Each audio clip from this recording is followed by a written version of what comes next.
Hello दोस्तों, कैसे हैं आप। स्वागत है आपका एक और सेशन में जहां पर हम कंजंक्शन को पढ़ रहे हैं। और ये सेशन सारे आपके लिए लेकर आता है हरदा डिग्री कॉलेज, जो कि आपके सुनहरे भविष्य के लक्ष्य को प्राप्त करने में आपके साथ हमेशा है।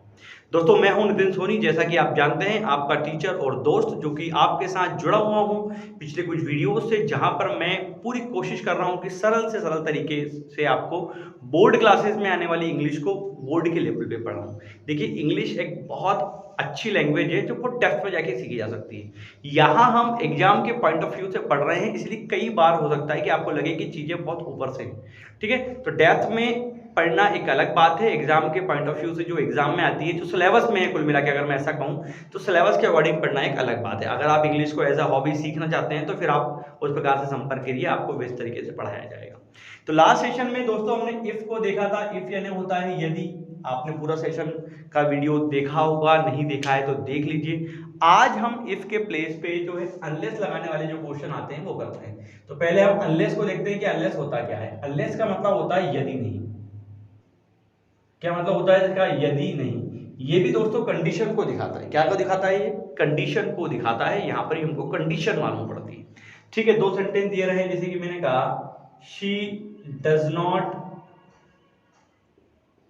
वर्क हार्ड,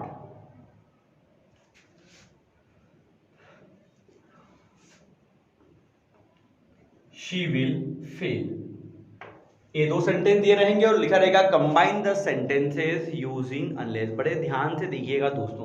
अब दोस्तों, क्योंकि अनलेस का मतलब होता है यदि नहीं, मींस नॉट इसमें ऑलरेडी लगा हुआ है। अब चूंकि नॉट ऑलरेडी लगा हुआ है, यहां पर अगर मैं जोड़ने का काम करूंगा तो इस सेंटेंस के नॉट की जरूरत नहीं है। तो प्रिंसिपल क्लॉज प्रेजेंट सिंपल में होगा। ये मैंने आपको लास्ट सेशन में ही बताया था। दो सेंटेंस अगर भविष्य के हों तो शर्त वाला वाक्य प्रेजेंट सिंपल में होता है, और कंडीशनल सेंटेंस हमेशा प्रेजेंट सिंपल में जाएगा अगर दोनों पास में नहीं है तो यहाँ क्या करेंगे अपन? यहाँ लगा दीजिए, आपका अनलेस लगा दिया आपने। शुरू में कुछ नहीं करना है, शी अपनी जगह पे। अब क्या इस डज नॉट की जरूरत है हमको? जब हम नॉट यहाँ पर ला चुके हैं तो नहीं है, हटा दो। डज नॉट हटेगा तो वर्ब में क्या लगेगा? एस या एस लग जाएगा।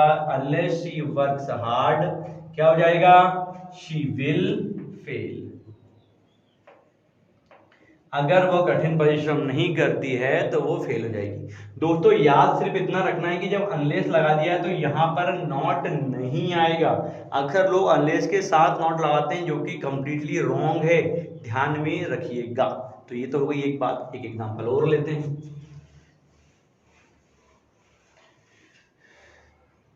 जैसे कि मैंने कहा Rohit did not help me, I will not get a job। ये दो सेंटेंस है भाई कि रोहित अगर मेरी, या वुड कर देते हैं यहाँ पर, पास्ट टेंस है भाई, कि रोहित मेरी मदद नहीं करता तो मुझे जॉब नहीं मिलती। अब अनलेस से इसको जोड़ना है तो क्या कर देंगे? यहाँ पर आपने अनलेस लगा दिया। कंडीशनल सेंटेंस कौन सा है? ये वाला है। क्या लिखा है यहाँ पर आपका? रोहित। अब आप जानते हैं अनलेस लग गया है तो इस नॉट की जरूरत नहीं है। तो हेल्प की सेकंड फॉर्म क्या हो जाएगी यहाँ पर आपका? हेल्प, क्योंकि यहाँ पर क्या लगा है? डिड लगा है। क्या जाएगा? Unless Rohit helped me. अगर रोहित मेरी मदद नहीं करता तो क्या हो जाता? I would not get a job.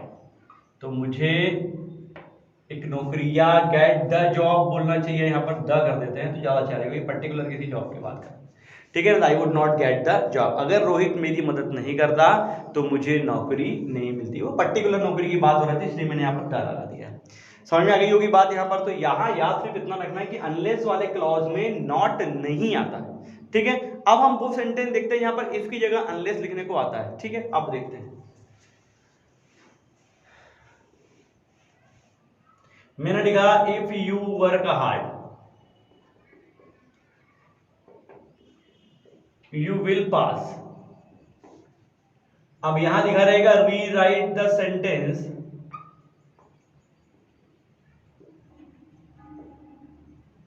Using unless. थोड़े ध्यान से देखिएगा सेंटेंस को। यहां पर एक सेंटेंस दिया है दोस्तों जो कि इफ से बना हुआ है, इफ से जुड़ा हुआ है। अब यहां पर अपने को अनलेस लगाना है। तो एक बात याद रखिए, क्या लिखा है? इफ यू वर्क हार्ड, अगर आप कठिन परिश्रम करते हो, यू विल पास, तुम पास हो जाओगे।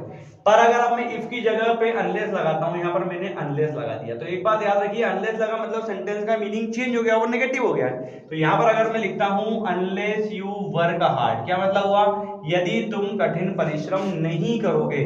अब जब ये नेगेटिव हो गया है तो ये रिजल्ट भी क्या आएगा आपका, नेगेटिव। तो यहां क्या हो जाएगा, यू विल नॉट पास। आपको यहां क्या लगाना पड़ेगा, नॉट लगाना पड़ेगा, क्योंकि जब यहां नॉट है तो फिर परिणाम भी क्या होगा आपका, नेगेटिव होगा। ये थोड़ा सा आपको ध्यान में रखकर चलना पड़ेगा। समझ में आई दोस्तों आपको, क्योंकि यहां पर क्या बोल रहा था, यहां इफ था, पॉजिटिव मीनिंग था, अनलेस आ गया नेगेटिव हो गया, तो हमने इस सेंटेंस को भी नेगेटिव कर दिया। और वैसे भी जब मेहनत नहीं करोगे तो पास होने का तो सवाल उठता ही नहीं। ठीक, स्क्रीनशॉट लीजिएगा। एक और एग्जांपल के थ्रू और अच्छे समझाने की कोशिश करता हूं। देखिए, कई बार इफ बीच में लगा हुआ भी दिखेगा तो आपको वहां से भी घबराने की जरूरत नहीं है। अब जैसे कि मैंने कहा if she paid the bill, अगर वो बिल का भुगतान कर देती, they would allow her to stay there, तो वो वहां रुकने देते हैं। पेड द रेंट कर दें, अगर वो किराया दे देती तो they would allow her to stay there, वहां उसको रुकने देते। ठीक है, अगर वो बिल भर देती तो वहां पर उसको रुकने देते, कोई दिक्कत नहीं, पास्ट में चला गया। अब अगर मैं इफ की जगह अनलेस कर दूं दोस्तों, तो इफ की जगह अनलेस आ गया मतलब नेगेटिव होगी बात। Unless she paid the rent, अगर वो रेंट का भुगतान नहीं करती, तो भाई रेंट भरोगे नहीं तो कोई रुकने देगा क्या, आपको बोलेगा जाओ घर जाओ।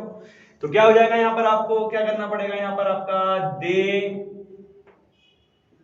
वुड के बाद क्या लगाना पड़ेगा, not. They would not allow her to stay there. क्या मतलब हो गया इसका, कि अगर वो बिल का भुगतान नहीं करती तो वो उसे वहां रुकने नहीं देते। कुल मिला के दोस्तों ध्यान इतना रखना है कि at any condition we should not change the meaning of the proper sentence. जो यहाँ था अल्टीमेटली मीनिंग वही निकलना चाहिए। कह सिर्फ इतना रहा था कि अगर बिल का भुगतान नहीं करती तो रुकने नहीं देते, यहाँ भी वही कहती कि यदि उसने बिल का भुगतान नहीं किया होता तो उसे रुकने नहीं दिया जाता। तो ये था इफ की जगह अनलेस का प्रयोग। आई होप आपको समझ में आया होगा। अगर आपको किसी क्वेश्चन में इफ अनलेस के में डाउट है तो आप क्वेश्चन मुझे पर्सनल मैसेज कीजिए, आपके पास व्हाट्सएप नंबर सारा फ्लैश हो रहा है नीचे, वहां आप फ्लैश कीजिए, मैसेज कीजिए, मैं आपको वहीं पर इसके जो है कुछ जवाब बताऊंगा। अगले वीडियो में हम इफ की जगह अनलेस और अनलेस की जगह इफ को जो है रिप्लेस करने वाले जो क्वेश्चंस आते हैं, कुछ प्रैक्टिस क्वेश्चन सॉल्व करेंगे, सो दैट और अच्छे से आपको चीजें समझ में आ जाएं। ठीक है, आई होप ये वीडियो भी पिछली वीडियोस की तरह आपको पसंद आया होगा, और यदि पसंद आया है तो वही जो है आपको कमेंट करके मुझे जरूर बताना है। दोस्तों आपके कमेंट इसलिए मांगे जाते हैं कि वो एक इंकरेजमेंट होता है हम लोगों के लिए, क्योंकि जब ये वीडियो रिकॉर्ड करते हैं तो हम लोग अकेले होते हैं। ठीक है ना, आप लोगों के कमेंट के माध्यम से ये पता लगता है कि आप भी चीजों को अप्रिशिएट कर रहे हैं और हमारे साथ जुड़े हुए हैं। तो a comment is must for our encouragement. Okay, तो फिर मुलाकात होगी आपसे नेक्स्ट वीडियो में, जहां पर अपन इफ और अनलेस से रिलेटेड कुछ क्वेश्चंस, प्रैक्टिस क्वेश्चंस करेंगे। बने रहिए मेरे साथ, हाता डिग्री कॉलेज के साथ। घर पे रहिए, सुरक्षित रहिए। जय हिंद।